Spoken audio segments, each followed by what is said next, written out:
came back for like 6 weeks with my hamstring, so Mhm. I was just happy to like get out there and firstly it would like, be all right in general. I was a little bit nervous throughout the week, um, and then yeah, like the game was like going into the second half, we were like, oh, like this is on, you know what I mean? Like we can do a job here. And then I don't know what happened in those 15, 20 minutes. We had a bit of like just like discipline let us down. We had no territory. They scored, almost shocked us a little bit, and then brought on a few really experienced, like good players. Mhm. And then we decided to come into our own a bit, and then like had a purple patch, and then we're like, okay, cool. Like this could be the end of our chance in the Champions Cup if we don't pull our finger out. You know what I mean? So Yeah. luckily we played pretty well in general, but the game was definitely there for the taking, wasn't it? So Mm. we were pretty gutted at the end, but also happy that we got 2 points out of going away to Bristol, which is notoriously a tough place to go to. Yeah. But yeah, I was pretty happy. Well, I was going to say, like those 2 points now put you in a position where you're still in the competition. You've got La Rochelle coming, obviously, which is Yeah, I'm not going to put it lightly. It's not easy, but no. how do you feel going into that? One, having a chance to get through the knockouts, and two, probably welcoming arguably the biggest opponent you've ever had at Benetton. Yeah, I think it's something that we've spoken about, and we want like at Benetton, we want to be in these competitions. We want like the bet to play the best teams. Mm. I think we've showed like the boys definitely showed last year, and we've showed a glimpse of it this year of that we can compete with these strong teams. So yeah, like we're really relishing the challenge of seeing La Rochelle and Benetton. It's a big week for the club. It's being in this competition is like what it's all about. So yeah, all of the lads are really excited. Especially Yeah. like I'm excited because I'm getting to see Will Skelton. So I haven't seen him for about 5 years. So I played with him at Saracens. So Yeah. it'll be really cool to see him and like yeah, just to test yourself against the best. Like they've won the competition twice in the last 3 or 4 years. So Mhm.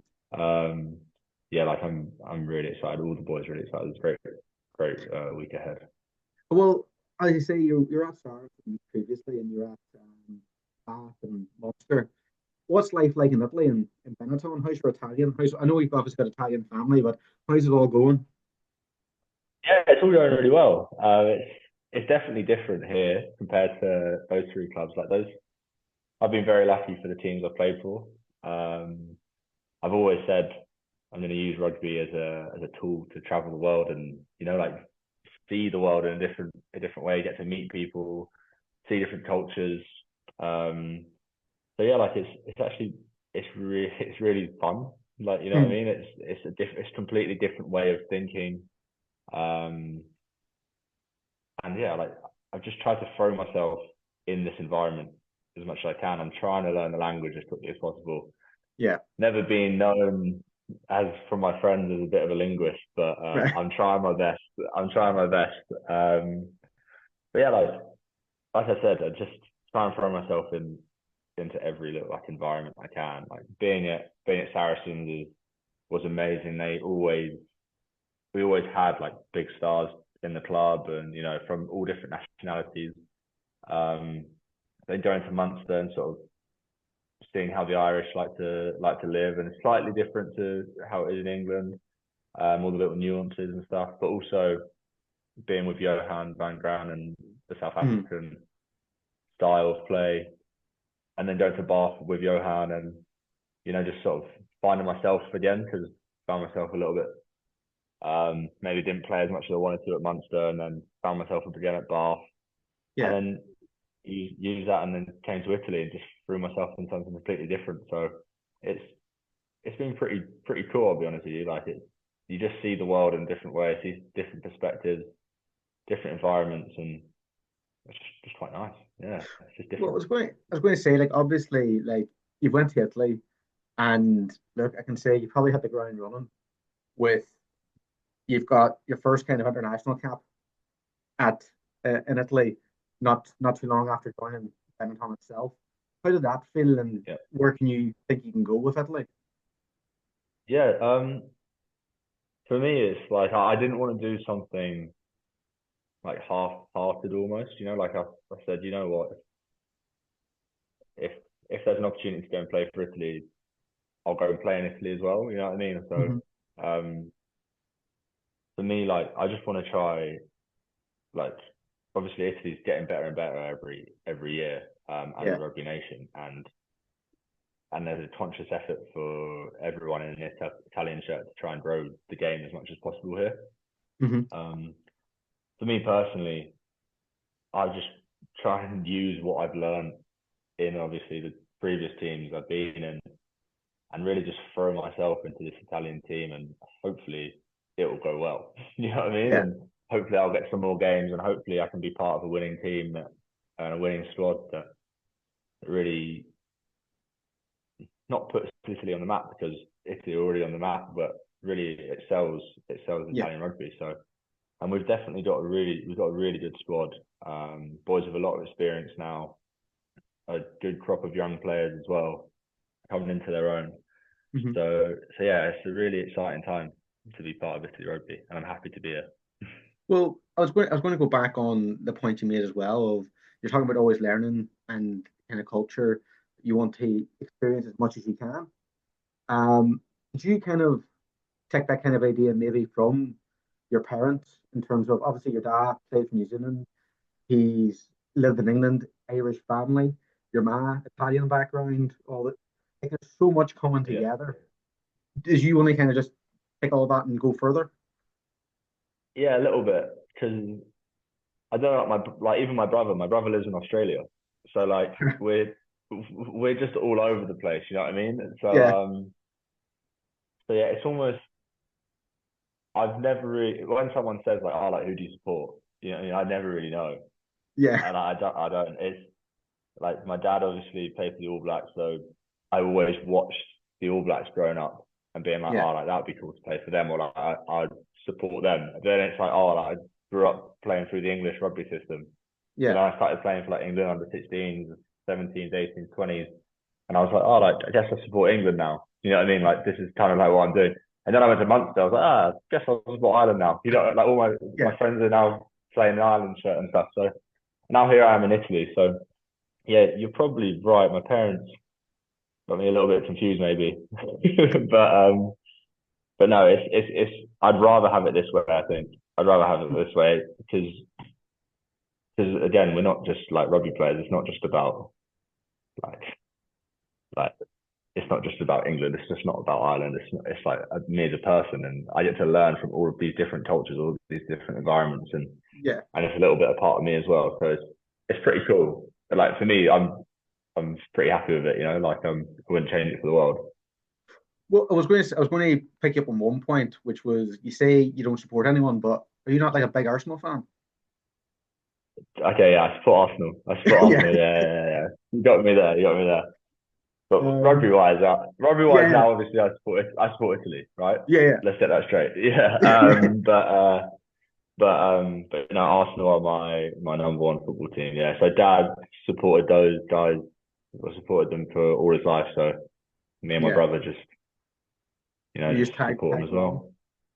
Tag along. Yeah, Yeah. yeah. And luckily in the last few years, they've been doing a bit better. So I'm pretty happy Yeah. about No, that's that. fair play to you. I was going to Yeah. actually ask about your father in terms of his Irish background, which was What's that, sorry? I was going to ask you about your father's Irish background. Oh yeah, yeah, Is it am I right in saying that his father was from Derry and his mother was from Limerick? yeah. That's right. Right. So the only reason I asked that is I'm from Derry myself. Oh, nice. Um, so I was going to ask, do you know much about Derry? Have you ever been, or what's the story? No, I don't know much about Derry in general. Hmm. I know a little bit of the history Yeah. of Ireland. Um, but because when I was growing up, my when I was very young, and when my dad was growing up, they were they were all in London, Yeah. in Lewisham in London. Hmm. I think my granddad he died in about 21 years ago, I think it is. So he came over to London maybe 15 years old to find work with his dad. Wow. So when he was in Derry, it was only for his childhood. Yeah. Um, and when he came over here, he obviously stayed in London. And my granny, she moved Hmm. over to London when she was very young, like 18 years old, Yeah. to be a nurse. So they met in London, and Right. then they only came back. They only came back to Ireland uh, when they were about, I don't want to say, like 60. So Hmm. they spent majority of their life living in London, Yeah. where my dad and his two brothers grew up. Um, so then when they moved back to Ireland, they moved to Limerick. Right. So so that's what, because obviously Granny's from there. So that's where whenever I go on holiday or I go see them, it was always in Limerick. So Yeah. I actually haven't got to see a lot of Derry, but Hmm. I would love to, and I'd love to sort of see where my granddad grew up and maybe explore that a little bit more. I know my dad's done a full family tree, so we Yeah. actually know what to do. I just haven't really had the time to go and do it right now. So maybe in the future I'll definitely go No, and do that. no, fair enough. And I was going to say that did kind of your grandparents live it, and maybe have um, long in the history of with Munster. Did it help that they were maybe there for you moving over to Limerick? Yeah, so 100% because like it's almost like this. Like my grandparents here, on my Hmm. mum's side, they live in 3 hours away from where I am now. Yeah. So like I tried Munster, I did Munster, and it definitely helped having family there. I know people in Limerick anyway, like family friends. So yeah, it was definitely an opportunity to go and see my granny more because I never got to see her like a lot in general. Like because just how it is. She was getting Yeah. older. I was you know doing my thing, trying to play rugby. So it was a lovely option to take purely for family reasons. Yeah. No, look, as I say, I know myself. With my partner, she's Spanish, so I know the whole thing of Nice. different sides and all that. You know what I mean? And Yeah. going kind of visit different family and stuff. But I was gonna ask you, obviously, like your fullback and your winger and that kind of thing. Um, kind of, I know that's kind of the exciting position because you're scoring a lot and all that. That what kind of got you into rugby. Obviously, your dad was an inspiration and all that. But when you came in, were you just thinking, "God, it's gonna be fun, just scoring all the time," or Yeah. It's funny, like obviously I just always wanted to play fullback when I was younger. Just yeah, even when I can't remember, it was probably like playing 13 aside when we were younger or something, and fullback wasn't even an option, and I was just hang out the back, like hang yeah, like down the end of the pitch and be like, oh, like yeah, if they kick it to me, you know what I mean? I was just run it back. Um, but only because dad played at fullback, so that was always something for me to do that. But also I played when I was younger. I played a lot at 13, mm, and I really liked Brian O'Driscoll growing up. So like right, I just watched him the whole time. yeah, So that was really cool. And then obviously with the New Zealand link, I'm left footed. I just love Dan Carter as well. So there were the two guys who I'd always watched growing up. Um, but I just wanted to play fullback because Dad played fullback, and I was like, oh, try and do a better job than him. But it's pretty difficult. yeah. Yeah. Well, I was going to say, like, in regards to your kicking, like, I read a wee quick interview before coming on with you, which was you talked about before the Samoa game where you took kicking duties as well with your left foot, or What's that, sorry? you took kicking duties, you took kicking Yeah. courage duties and all that. You seem to be a guy who, until you've tried it, you don't know. Like you have Yeah. that kind of courage. Do you know what I mean? Just say, look, if it goes wrong, it goes wrong. If it goes right, it goes right. Yeah. So I just like again, growing up, I always kicked Mm, like at goal. I just took all the responsibility for it because I when I was growing up playing club rugby and stuff like that, like no one else did it, so I just did it all. You know what I mean? And yeah, then as you go up and you play in better teams and whatnot, I just someone else did it. So then I sort of like stopped practicing a bit. When I went to Harry's, I didn't goal kick. I just punted. I just just practiced all my out of hand stuff. But I didn't goal kick because we had seven other guys who were kicking, and I was down the end of that list, just Yeah. because of the position I played and whatever. So yeah, I just didn't do it as much. And then I went to Munster, same thing. You had Jack Crowley, Ben Healy, Conor Murray, all the boys who were just kicking the whole time. And I was like, oh, I've never really got an opportunity here, so Yeah. didn't do it stupidly. Then I was like, all right, cool. At Bath, for the 2 years at Bath, I just practiced kicking again the whole time. Mm. Um, and I was always an option if they needed me. Yeah. Um, but they never needed me, so, so I didn't do it. I did like one kick in a warm up game, I think, or a practice match against Gloucester, Mm. um, and it was all right. First one in absolutely ages, like however long, and then my next kick was against Georgia Right. in Okay. my second international game. And I just thought, you know what? Obviously, it's a big responsibility, but if I'm not going to do it now, like when am I ever going to do it? So, Yeah. like, I'm experienced enough to just say let's give it a go, and if you get a bit of hate for it, let you get a bit of hate for it. It's harder than it looks. Yeah. Like, give it a go. You That's great. know? That's great. I was going to say not many fans could do it. You know what I mean? Yeah, we'll see. Like, it's fun. I actually find it quite funny. Like, I watched like in the NFL. There's like those pre-match shows, and all those people trying to kick the goal over the thing, and everyone's just Yeah. slicing it or skanking it around, hooking it. So gives me a bit of confidence there. Well, I was going to actually ask as well. Like you say, you're coming back from injury, and you kind of come back at just the right time, which is for your international time, which is what we're 2, 3 weeks away from Six Nations. Like, how do you feel going into Yeah, that? And it'll be your debut Six Nations at the senior level. How you feeling at that? yeah, yeah. I'm really excited. It's actually my debut Six Nations in any level. I didn't play the Six Nations for the under 20s. I just came in for the World Cup. So yeah, just debut Six Nations in general, which I'm really excited for. I'm extremely Mm. lucky with how my injury. Hopeful, touch wood. Touch wood. It's going to be all right over this weekend, and I can go and go and play hopefully. Mm. But yeah, I'm really excited about it all. Yeah. So what was the question? I forgot. I forgot the question. Sorry. No, the question was how do you feel that you will get on, Italy and yourself, in the competition? Because as you mentioned way back in the interview, which was, look, I'm a huge fan of Italy. I've got connections there and all that kind of thing. And I always love watching them. And I Yeah, have here. But the thing is now they've got a few wins against Wales. They've come close to beating. They should have beat France. They should have probably beat Ireland. yeah. They should have probably beat England. But now they've got that kind of confidence going into it. How far can Italy go? Obviously, like we can only play.